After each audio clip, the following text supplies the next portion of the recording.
Captain Jake Morrison stood on the bridge of the UHS Voyager, watching the stars drift past through the main viewing screen.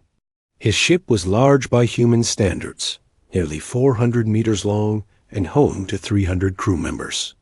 But compared to some of the alien vessels they had encountered, the Voyager was just a small dot in the endless darkness of space. Jake had been exploring the galaxy for 15 years now. He was 42 years old, with gray hair starting to show at his temples and laugh lines around his eyes. He had seen more alien worlds than most humans could imagine, and he loved every minute of it. The universe was full of wonders, and humanity was finally getting to see them all. Lieutenant Commander Lisa Parker walked up beside him, holding a datapad in her hands. She was the ship's expert on alien life forms, and she had been studying the creatures they would meet on their next mission. Lisa was 35, with red hair and green eyes that seemed to light up whenever she discovered something new. "Captain, I've finished reading about the Kithara," she said, showing him pictures on her datapad. The aliens looked like giant insects with 6 legs and 4 arms. Their bodies were covered in hard shells that changed colors depending on their mood. "They've been spacefaring for about 2,000 years, much longer than us, but they seem friendly enough." Jake nodded. "Good. We'll reach their home system in 3 days. Make sure the cultural exchange gifts are ready. I want this first meeting to go smoothly." This was how humanity had been exploring space for over a century now. They would find a new alien species, approach them carefully, and try to make friends. Sometimes it worked, sometimes it didn't. But humans never started fights. They always tried talking first. The human colonies were spread across 17 star systems now. Each one was different, but they all shared the same peaceful spirit. People worked hard, raised families, and lived good lives. They traded with alien species, learned about their cultures, and slowly built a network of friends across the galaxy. On the colony world of New Montana, Ben Carter was having breakfast with his daughter, Amy. Ben was 58 years old and had been running the colony for 12 years. He had been a farmer back on Earth, and he still loved working with the soil. New Montana was perfect for farming, with rich earth and plenty of sunshine. Amy was 26 and worked as the colony's communications officer. She kept in touch with Earth and the other human colonies, making sure everyone stayed connected. She was proud of what they had built. On New Montana, 40,000 people lived there now, and the population was growing every year. "Dad, I got a message from the Henderson colony yesterday," Amy said, sipping her coffee. "They want to trade some of their fish for our grain. I think it's a good deal."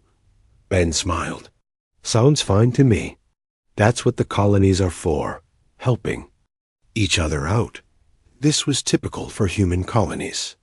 They shared resources, helped each other solve problems, and worked together like one big family. It was a good way to live, even if it was thousands of light years from Earth. Back on the Voyager, Jake was meeting with his senior officers. They were discussing their upcoming mission to meet the Kithara. Everyone was excited about making contact with a new species. "The Kithara have been watching our expansion for the past 50 years, said Commander Steve Roberts, the ship's second in command. "They seem curious about us, but they've never made direct contact before." "That's not unusual," Lisa added. "Most species take time to decide if they want to deal with humans. We're still pretty new to the galactic community." Jake had heard this before. Humans had only been exploring space for about 150 years. Most of the alien species they met had been traveling between stars for thousands of years. To them, humans were like children who had just learned to walk. But there was something else, something that Jake had noticed during his years of exploration. The older alien species, the ones who had been around for 10,000 years or more, seemed nervous around humans. They were always polite, always respectful, but there was something in their eyes that looked like fear. Admiral Susan Hayes was thinking about this same thing as she sat in her office on the space station orbiting Earth. Susan was in charge of the Terran Defense Fleet, the small military force that humanity maintained. Officially, the fleet was for protecting cargo ships from space pirates and helping with rescue missions. But Susan knew the real reason the fleet existed. Susan was 55 years old and had been in the military her whole adult life. She had fought in the last war on Earth, before humanity had united and gone to the stars. She remembered what humans could do when they were really angry, and she hoped the galaxy would never have to see it. The defense fleet had only 200 ships, tiny compared to the thousands of trading vessels that moved between human colonies. But those 200 ships were armed with the most advanced weapons humanity could build. They were fast, powerful, and crewed by people who understood that sometimes peace had to be protected by force. The problem, Susan said to her aide, Lieutenant Colonel Mike Torres, is that we're too good at being peaceful. The galaxy thinks we're harmless. Mike nodded. He was 38 and had served with Susan for 10 years. Is that a bad thing? Admiral? Susan looked out the window at Earth, the blue and green world where humanity had been born. Maybe the old alien species, the really ancient ones, they remember things. They remember what happens when a species gets too comfortable, too sure that everyone else will be nice to them. 3 days later, the Voyager arrived at the Cathara home system. Jake ordered the ship to stop at the edge of the system and wait. This was standard procedure when meeting a new species. You didn't just fly into their space without permission. Within an hour, a Cathara ship appeared on their sensors. It was beautiful, shaped like a flower with petals that moved in the solar wind. The ship was much larger than the Voyager, but it approached slowly and peacefully. The first meeting between humans and Cathara took place in the cargo bay of the Voyager. Jake, Lisa, and several other officers waited as the alien shuttle docked with their ship. When the airlock opened, 3 Cathara stepped through. They were even more impressive in person than in the pictures. Each one stood nearly 3 meters. Tall, with shells that shifted from deep blue to bright green as they moved. Their 4 arms moved independently, and their compound eyes seemed to take in everything at once. That the leader of the Cathara delegation stepped forward. When it spoke, its voice was like music, full of clicks and whistles that the translation computer turned into words. I am Click Whistle Harmony, speaker for the Cathara Council. We greet the humans with interest and caution. Jake stepped forward and bowed slightly. I am Captain Jake Morrison. We greet the Cathara with friendship and respect. The formal greetings continued for several minutes, followed by the exchange of gifts. The humans gave the Cathara samples of Earth music and art, while the Cathara shared examples of their crystal-growing techniques. As the meeting progressed, Jake noticed that Click Whistle Harmony seemed to be studying the humans very carefully. The aliens' shell colors shifted constantly, showing deep concentration. Finally, as the meeting was ending, Click Whistle Harmony asked a question that surprised everyone. Captain Morrison, we have heard stories about your species from the older races. They say that humans are unusual, that you choose peace not from weakness, but from something else. Is this true?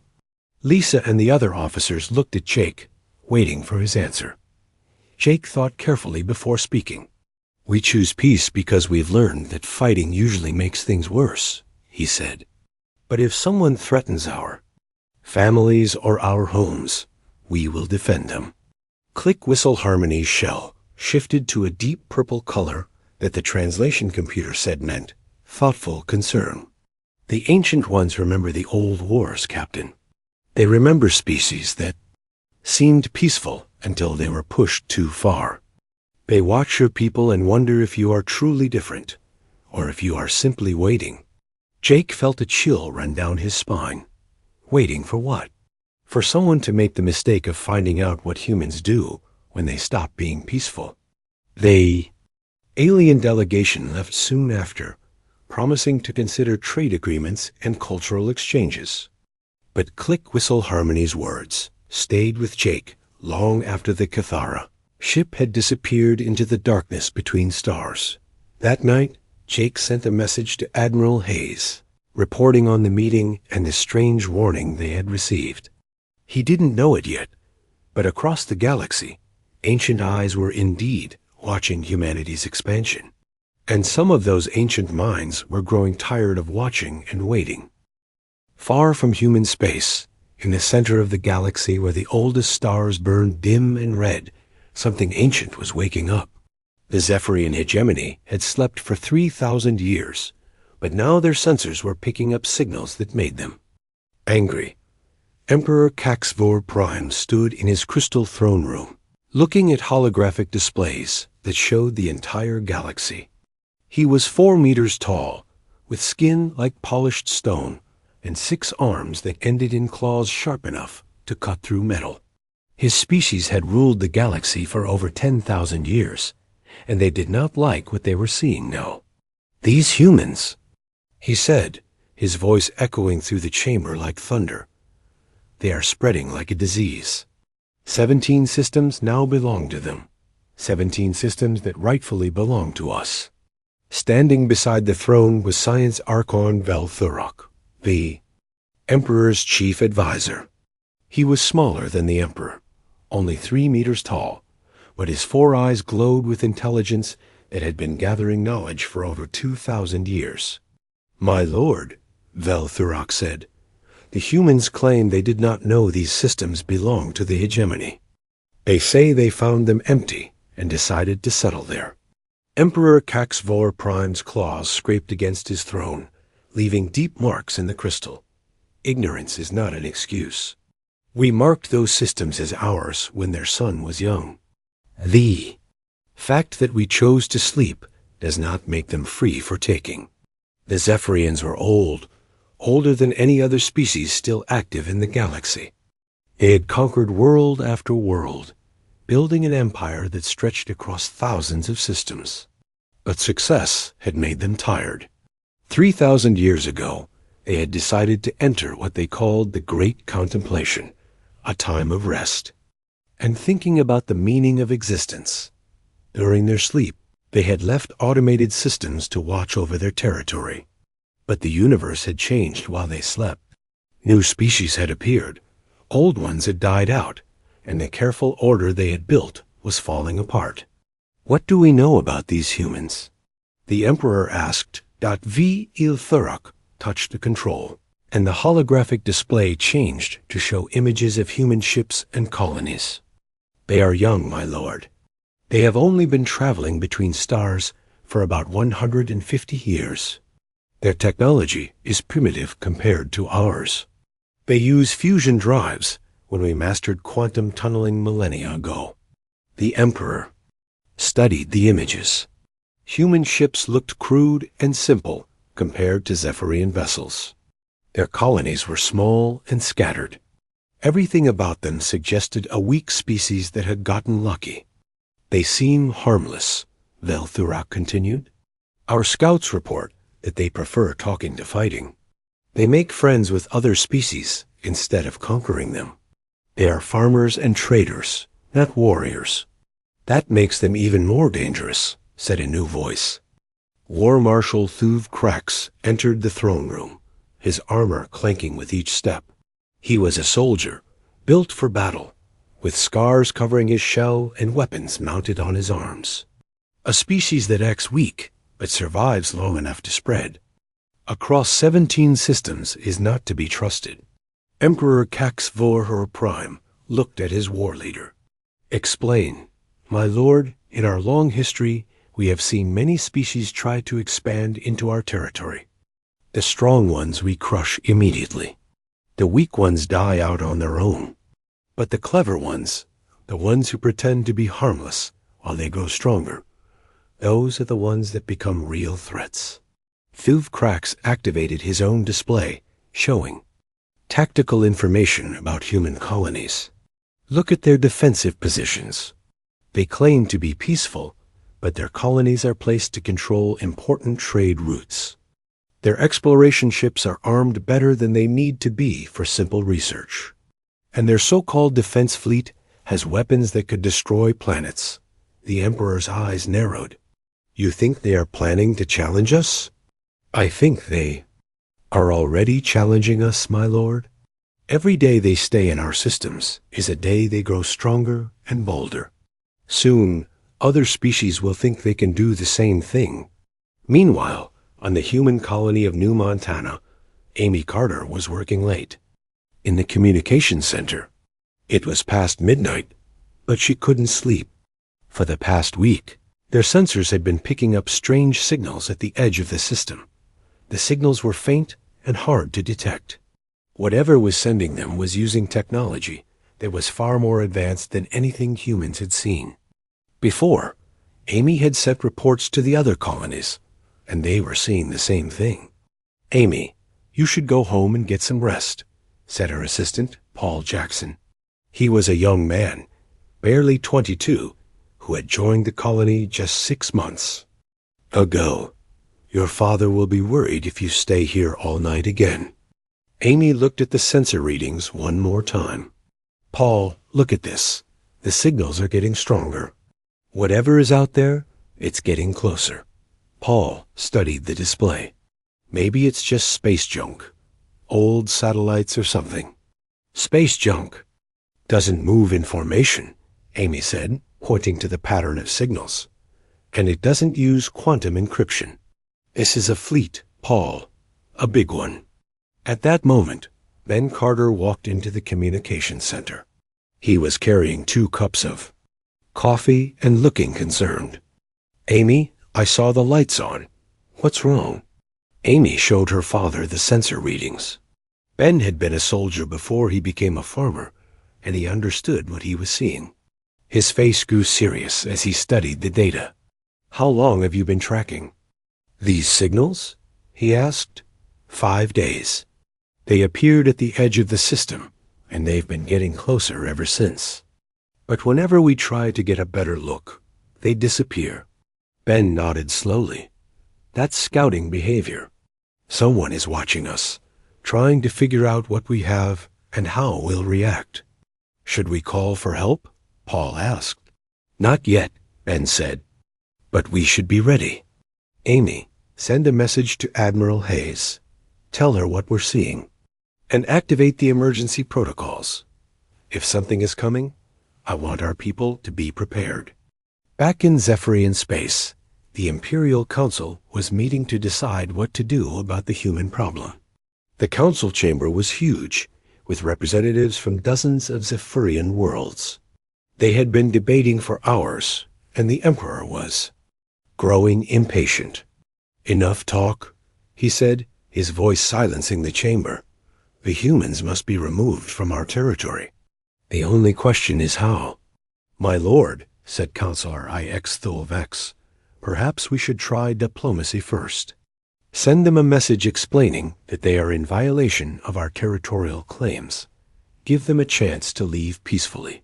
War Marshal Thuv Krax snorted. Diplomacy is for equals. These humans are insects who have wandered into our garden. We don't negotiate with insects. But if we attack them without warning, Ixthulvex argued, other species might think we are becoming aggressive again. It could destabilize the entire galactic community. The Emperor considered this. For 3,000 years, the galaxy had been peaceful because everyone feared the Zephyrians. But that fear was based on their reputation, not on recent actions. If they seemed too aggressive, it might unite other species against them. Very well, he said finally. We will give them one chance. Thuv Krax, take a fleet to human space. Deliver our terms. If they refuse, make an example of one of their colonies. Something small, just to show them what happens when they defy us. Thuv Krax bowed. It will be done, my lord. Should I destroy the colony completely? No. Leave survivors. Let them spread the word about Zephyrian power. Fear is more useful than death. As the council meeting ended, Science Archon Vel Thurok approached the Emperor privately. "My lord, I have been studying the historical records. The last time we encountered a species like these humans was over 8,000 years ago." "What happened to them?" "They called themselves the Vrex. They also seemed peaceful at first, preferring trade to war. But when we tried to relocate them, they fought back with surprising ferocity. It took us 50 years to defeat them completely." "Emperor." Cax4 Prime waved a dismissive claw. "The Vrex were a primitive species with crude weapons. These humans are even more primitive. Thuv Krax will crush them in days, not years." But Vel Thurok looked worried. "My lord, the Vrex had one advantage that nearly defeated us. They fought, not just to win, but to survive. They would sacrifice anything, destroy anything, to protect their families. I fear these humans might be the same." "Then we will make sure they understand the futility of resistance," the Emperor replied. "One dead colony will teach them that fighting us is pointless." Neither of them realized that they were about to make the greatest mistake in galactic history. The Zephyrians had ruled for 10,000 years by crushing weak species and intimidating strong ones. They had never encountered a species that was both strong enough to fight back and angry enough to never stop fighting. 3 days later, Thuv Krax's fleet departed for human space. The War Marshal was confident that his mission would be simple. He would deliver the ultimatum, the humans would refuse, and he would destroy one of their small colonies. The survivors would beg for mercy, and the Zephyrian Empire would have 17 new systems to add to their territory. It never occurred to him that the humans might react differently than every other species in galactic history. It never occurred to him that some species, when pushed too far, don't surrender. They explode. Captain Jake Morrison stood on the bridge of the UHS Voyager, staring at the massive ship that had appeared on their sensors. It was unlike anything humans had ever seen before. The vessel was over 2 kilometers long, shaped like a crystalline, mounted with weapons that glowed with their own inner light. "Captain," said Lisa Parker, her voice tight with concern, "I'm reading energy signatures that are off the charts." "This ship could destroy a planet." Jake nodded grimly. 3 days ago, Admiral Hayes had ordered him to investigate the mysterious signals the human colonies had been detecting. Now he was face to face with whatever had been watching them from the darkness. "Open a communication channel," Jake ordered. "Let's see what they want." The main screen flickered, and suddenly they were looking at an alien, unlike any they had encountered before. War Marshal Thuv Krax towered over his bridge crew, his 6 arms moving with controlled precision. His crystalline skin reflected the light from his ship's displays, and his 4 eyes focused on the human captain with obvious contempt. "I am War Marshal Thuv Krax of the Zephyrian hegemony," the alien said, his voice carrying the weight of millennia. "You will identify yourself and prepare to receive terms of surrender." Jake felt his crew tense around him. "I'm Captain Jake Morrison of the United Human Systems. We're on a peaceful exploration mission. We're not surrendering to anyone." Thuv Krax's expression didn't change. "Your species has illegally occupied 17 systems that belong to the Zephyrian hegemony. This violation will not be tolerated." "We had no knowledge of any territorial claims," Jake replied, keeping his voice calm. "Our surveys showed those systems were uninhabited. We're willing to discuss any legitimate concerns through proper diplomatic channels." The War Marshal's laugh was like grinding stone. "Lesser species do not negotiate with the hegemony. You will evacuate all 17 systems within 1 solar cycle. As compensation for your illegal occupation, you will provide tribute, consisting of half your population as workers and your entire military fleet." Lisa stepped forward. "Half our population? That's 20 billion people. You're talking about slavery." "I am talking about justice," Thuv Krax replied. "The Zephyrian hegemony has ruled this galaxy for 10,000 years. We have seen countless. Species rise and fall. You humans are nothing special. You will comply with our demands or face the consequences. Jake felt anger building in his chest, but he forced himself to remain diplomatic. We need time to consult with our government. This is a decision that affects our entire species. You have one standard day to begin evacuations, the War Marshal said. If you have not started removing your people by then, we will provide motivation. The communication ended, leaving the bridge of the Voyager in stunned silence. Jake turned to his communications officer. Get me Admiral Hayes immediately. Priority 1 encryption. While the communication was being established, Lisa approached Jake with her analysis pad. Captain, I monitored their biological readings during the conversation. The War Marshal was genuinely confused when you didn't immediately surrender. I don't think they expected any resistance at all. That's because they've never met humans before, Jake said grimly. The call to Admiral Hayes went through within minutes. Susan Hayes listened to Jake's report with growing concern. Behind her, Jake could see the emergency lights flashing on. The command center walls. Earth's military leadership was already mobilizing. Captain Morrison, Admiral Hayes said, you are to return to human space immediately. Do not engage the alien vessel unless they attack first. We're recalling all exploration ships and activating the defense protocols. Admiral, what about the ultimatum? Are we really going to evacuate 17 star systems? Hayes was quiet for a moment. Jake, I want you to understand something. Humanity tried the peaceful route. We offered to talk. They responded with demands for half our population as slaves. The decision has been made at the highest levels. We're not evacuating anyone. After the communication ended, Jake ordered the Voyager to begin the journey home. But he had a feeling they wouldn't make it back before the Zephyrians made good on their threat. On New Montana, Ben Carter was organizing the colony's emergency response teams. The strange sensor readings had grown stronger over the past day, and now they knew what they were facing. Amy had received Jake's warning about the Zephyrian ultimatum, and Ben was preparing for the worst. Dad, maybe we should consider evacuating, Amy said as they reviewed the colony's defensive capabilities. We have 40,000 people here, including children. If these aliens are as powerful as Captain Morrison says ... Ben shook his head. Amy, even if we wanted to evacuate, where would we go? They're demanding we abandon all 17 systems. There's nowhere to run. Paul Jackson approached them, carrying a report from the engineering teams. Sir, we've activated all the defensive systems. The orbital platforms are online, and the fighter squadrons are ready.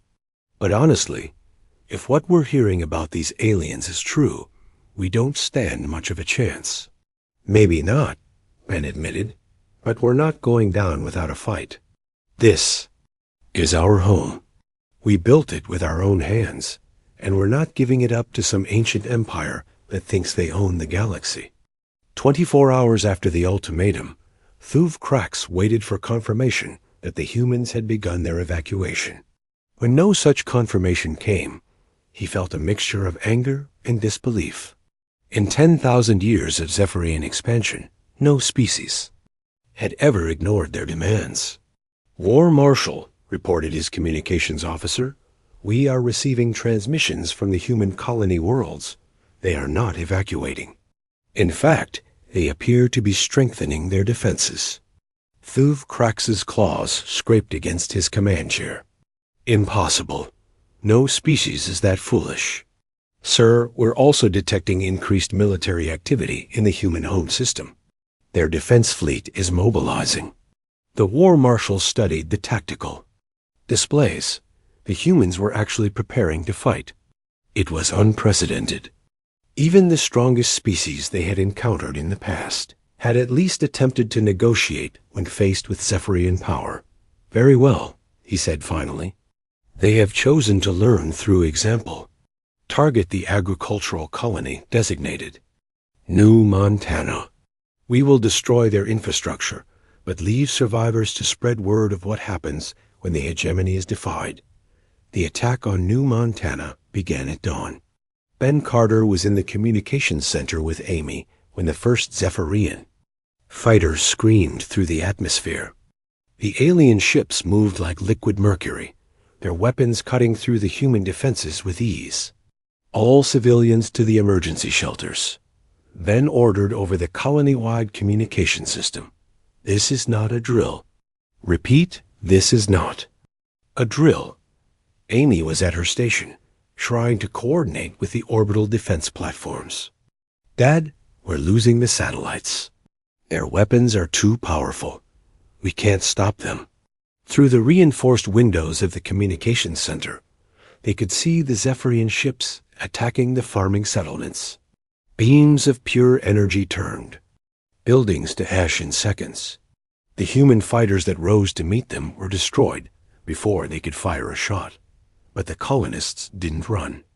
They had spent years building their new world, and they weren't going to abandon it without a fight. Ben watched with pride as the civilian population moved to their assigned positions, helping with the defense effort even as their world burned around them. Amy, get me a channel to Admiral Hayes, Ben said. If this is going to be our last transmission, I want Earth to know what happened here. The communication went through, just as a Zephyrian bomber targeted the communication center. Amy had time for only a few words before the building shook under the impact of alien weapons. Admiral, this is New Montana. They came without warning. We're trying to hold them off, but the transmission cut to static as another explosion rocked. The building. Ben pushed debris off his daughter and helped her to her feet. Amy, we need to get to the emergency bunker. Dad, the transmitter is still working. I can send one more message. Do it. Amy's fingers flew over the controls, sending a final transmission to Earth and the other human colonies. This is New Montana. They attacked us without provocation. We fought as hard as we could. Tell Earth. Tell them we tried to run, but there was nowhere to go. Tell them to remember us. The transmission ended as the communications center collapsed around them. The attack on New Montana lasted 6 hours. When it was over, 37,000 colonists were dead. The survivors huddled in the wreckage of their homes, tending to. The wounded, in counting their losses. UV cracks surveyed the destruction from his command ship. The human colony was broken, but not completely destroyed. Perfect. The survivors would spread word of Zephyrian power throughout human space, and the other colonies would surrender rather than face the same fate. He composed a message to be transmitted to all human worlds. This is what happens when you defy the Zephyrian hegemony. New Montana was just a demonstration.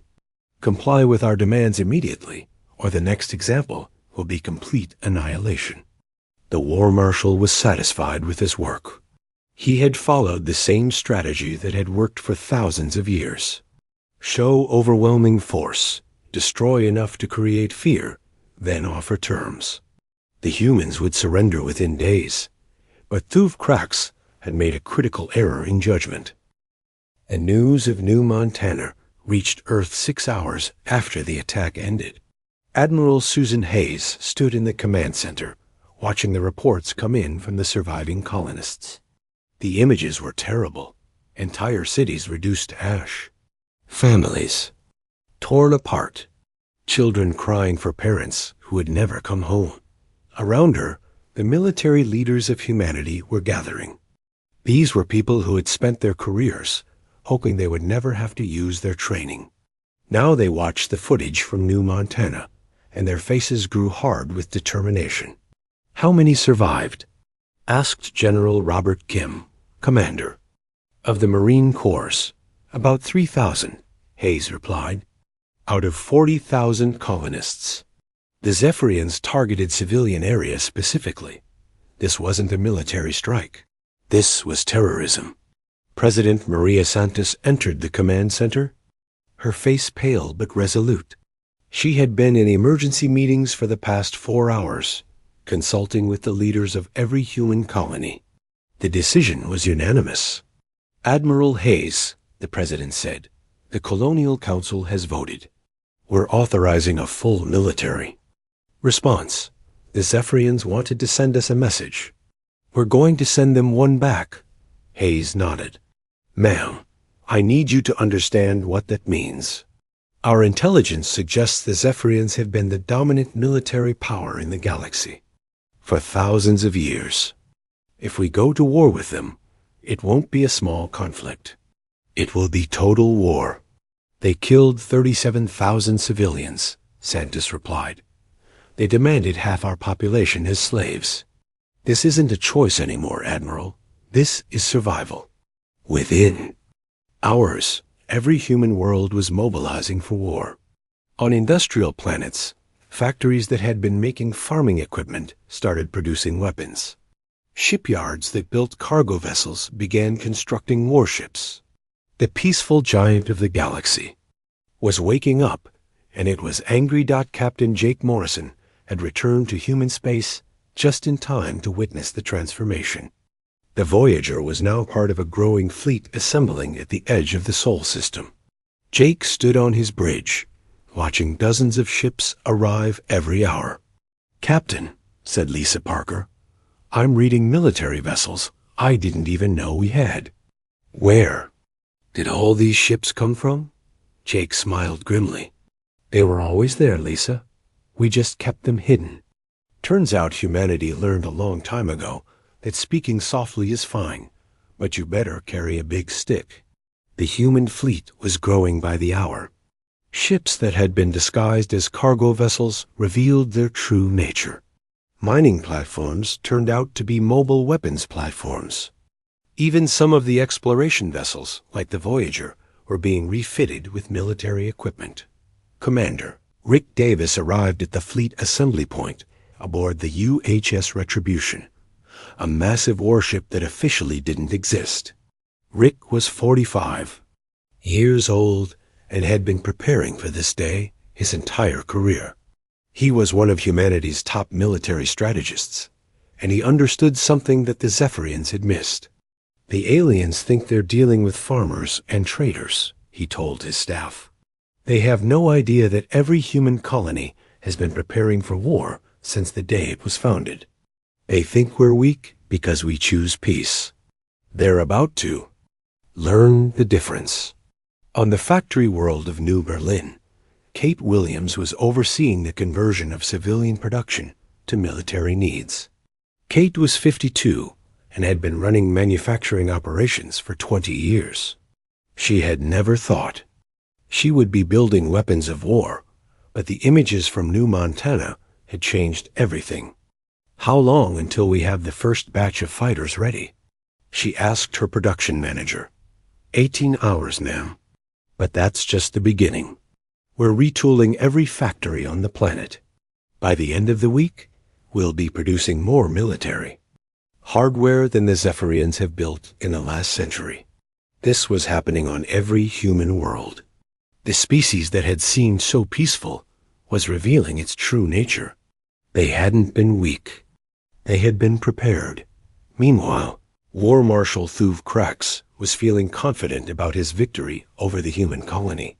He had returned to the edge of human space, expecting to receive messages of surrender from the remaining colonies. Instead, his sensors were detecting something that made no sense.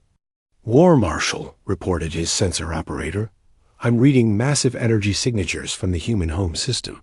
It looks like they're mobilizing their entire fleet." Thuv Krax studied the tactical display. "That's impossible. Our intelligence reports indicated that humans have less than 200 military vessels.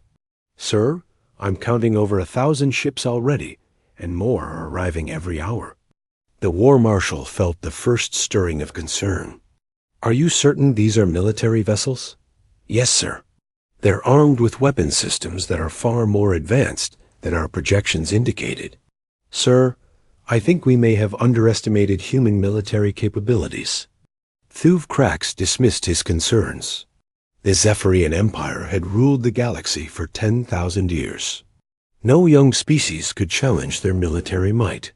The humans were probably just gathering their entire fleet in one place to make their surrender more dramatic. But his confidence was shaken 3 days later when the human fleet arrived at Tau Ceti, where he had established a forward base. Commander Rick Davis led the attack with a strategy that the ancient Zephyrians had never encountered before. The human ships didn't attack in the traditional formation that galactic warfare had used for millennia. Instead, they came in small groups from multiple directions, using tactics that seemed designed to cause maximum psychological damage rather than just military defeat. War Marshal, his tactical officer, reported, the human ships are using kamikaze attacks. They're ramming our vessels with unmanned drones loaded with explosives. Thuv Krax watched in horror as human fighters swarmed around his massive warships like angry insects. The human vessels were smaller and weaker individually, but they attacked with a ferocity that his species had never encountered. Sir, they're not trying to capture our ships. They're trying to destroy them completely. They're even targeting our escape pods. This was unlike anything in Zephyrian military history. When they conquered other species, they followed the rules of civilized warfare. Defeated enemies were allowed to surrender. Prisoners were taken and treated according to galactic conventions. The humans weren't following any rules. They fought like they wanted to erase every trace of Zephyrian presence from the galaxy. The battle at Tau Ceti lasted 12 hours. When it was over, Thuv Krax's entire forward fleet had been destroyed. But the humans had done something even more disturbing. They had broadcast the entire battle across the galaxy, making sure every species could watch the destruction of Zephyrian forces. Then they had done something unprecedented. They had rescued the Zephyrian survivors from the battle and released them unharmed. But with a message, Captain Jake Morrison delivered the message personally to the surviving Zephyrian officers. We are human. We tried peace. You chose war. Now you will learn why every species in the galaxy evolved 2 responses to humans: alliance or extinction. Choose quickly. The surviving Zephyrians returned to their empire with reports that terrified the Imperial Council. The humans weren't just fighting to defend their territory. They were fighting to completely destroy anyone who threatened them. Emperor Cax Vor Prime listened to Thuv Krax's report with growing alarm. You're telling me that one human fleet destroyed your entire forward base? Yes, my lord, but that's not the worst part. They fought with a savagery I've never seen. They didn't want to defeat us. They wanted to annihilate us. Science Archon Vel Thurok had been studying the human military capabilities revealed in the battle. My lord, I've analyzed their weapons and tactics. The humans have been preparing for total war for decades. Everything about their military is designed for one purpose: complete destruction of their enemies. That's impossible, the Emperor said. Our intelligence indicated they were a peaceful species. They are peaceful, my lord, but only when no one threatens them. When someone attacks their families, they become something else entirely. The Emperor studied the battle recordings. The human ships moved with precision and coordination that spoke of years of preparation. Their weapons were designed not just to win battles, but to ensure their enemies could never fight again. What do you recommend? He asked his council. Surrender, Vel Thurok said immediately. My lord, I've been studying galactic history. Every time a species with unlimited capacity for violence has appeared, it has changed the balance of power permanently. The humans are not like the other species we've conquered. They will fight until either they are completely destroyed or we are. War Marshal Thuv Krax disagreed. My lord, we cannot surrender to a species that has existed for barely a century. Our reputation, our empire, Everything we've built depends on our military supremacy. If we surrender to the humans, every species in the galaxy will think they can challenge us. Then what do you suggest? Total war, my lord. We mobilize every ship, every weapon, every soldier in the Empire. We crush the humans so completely that no species will ever dare to defy us again. The Emperor considered both options. Surrender would preserve his empire, but destroy its prestige. Total war would either restore Zephyrian dominance or destroy everything they had built. Very well, he decided. We will show these humans the full might of the Zephyrian Empire. Mobilize every fleet.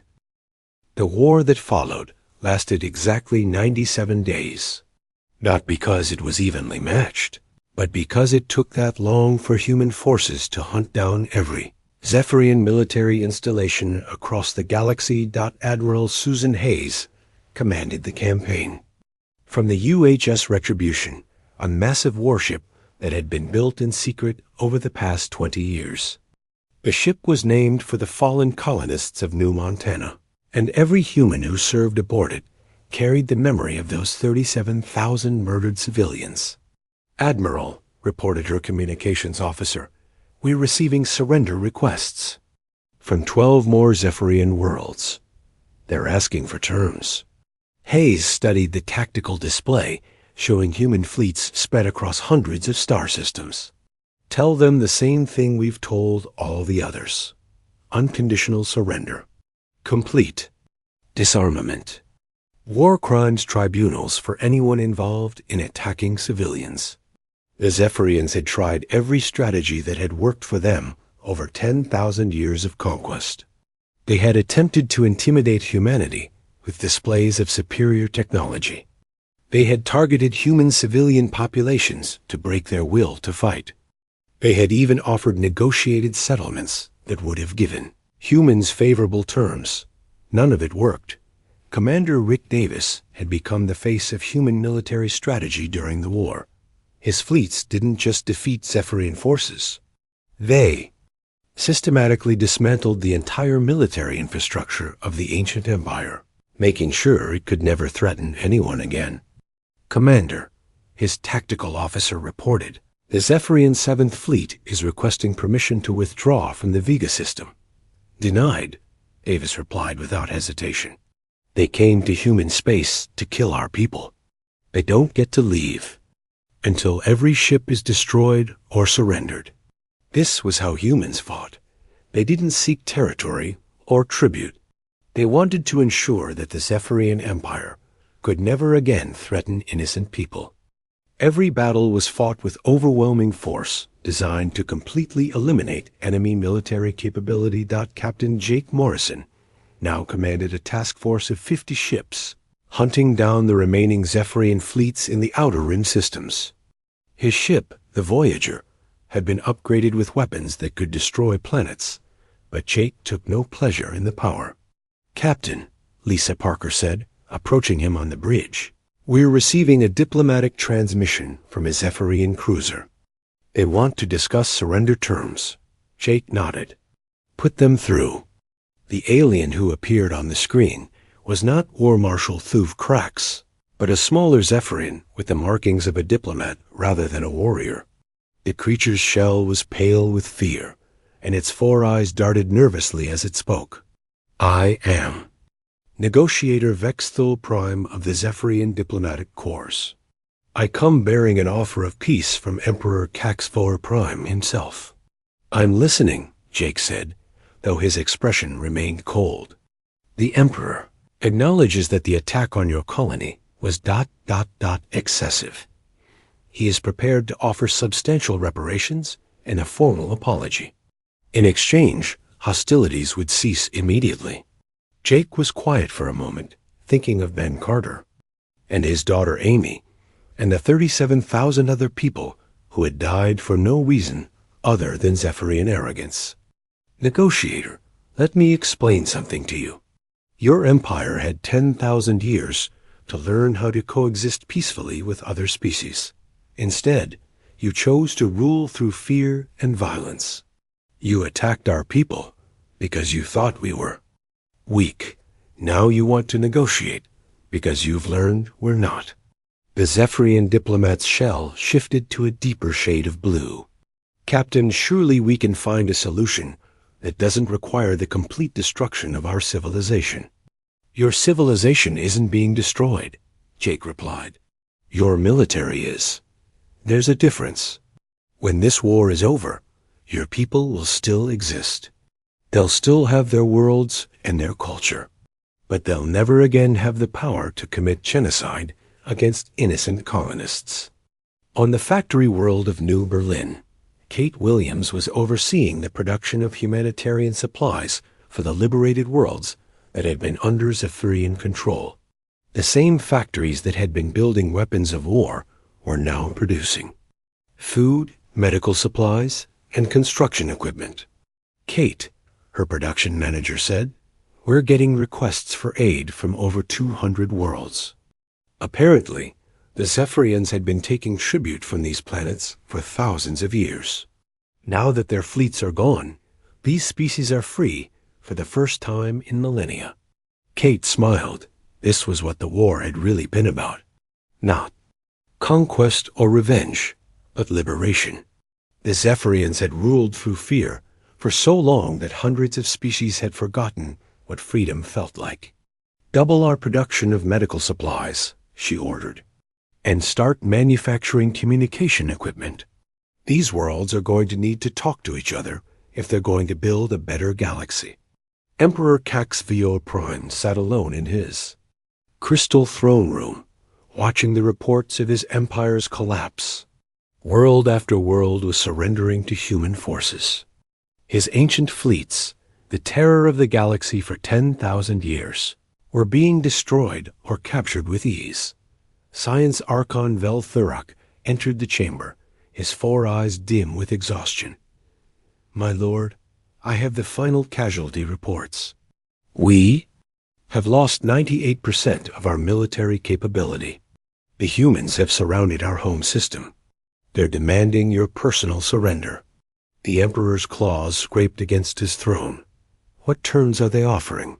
Complete disarmament, dissolution of the military command structure, war crimes trials for all military leaders involved in attacking civilian targets. And Pulval Thurak hesitated. "And what?" "Personal exile for you, my lord. You would be allowed to live, but you could never again hold political or military power." Emperor Caxvio Prime considered his options. He could order a final battle, a last stand that would see his homeworld destroyed rather than surrendered. Or he could accept the human terms and watch his 10,000-year empire end not in glorious battle, but in quiet defeat. "What do our intelligence reports say about human intentions?" he asked. "They appear to be sincere about their terms, my lord. The humans have been treating prisoners well. They've been providing aid to liberated worlds. They don't seem interested in building an empire of their own." The Emperor made his decision. Open a channel to the human fleet. Admiral Hayes received the surrender of the Zephyrian Empire while sitting in the command center of the Retribution. Emperor Caxvur Prime appeared on the screen, no longer the arrogant ruler who had demanded half of humanity as slaves, but a defeated old creature who finally understood the magnitude of his mistake. "Admiral Hayes," the Emperor said, "I formally surrender the Zephyrian Empire to human forces. We accept your terms unconditionally." Hayes nodded. "Your surrender is accepted. You have 48 hours to order all remaining military units to stand down. War crimes investigators will arrive at your homeworld within the week." After the communication ended, Hayes turned to her staff. "Begin Phase 2 operations immediately. I want relief supplies moving to every liberated world within 72 hours. And start recalling our fleets. It's time to go home." The aftermath of the war reshaped the entire galaxy. The Zephyrian military was disbanded completely, its ships either destroyed or converted to civilian use. The hundreds of worlds that had been paying tribute to the ancient empire suddenly found themselves free to govern their own affairs. Captain Jake Morrison was appointed to oversee the transition of power in the former Zephyrian territories. It was a massive job, but one that suited his diplomatic skills. He established humanitarian aid programs, helped set up democratic governments, and worked to build a network of peaceful cooperation between species. Captain, Lisa Parker said during one of their missions to establish a new colony for refugees. Do you think we did the right thing? The war, I mean. Jake looked out at the bustling construction site where dozens of species were working together to build a new world. Lisa, look around. These people have been living under the threat of Zephyrian violence for thousands of years. Children grew up knowing that their worlds could be destroyed at any moment if they didn't pay tribute to an empire that saw them as insects. He paused, watching a group of alien children playing together in the sunlight. We didn't start this war, but we finished it. And now these kids can grow up without fear. Dr. Helen Ross, humanity's chief xenopsychologist, published a study 6 months after the war ended. Her research had documented the psychological impact of the conflict on hundreds of species across the galaxy. The most significant finding, she wrote, is not the defeat of the Zephyrian Empire, but the change in how galactic civilization views conflict resolution.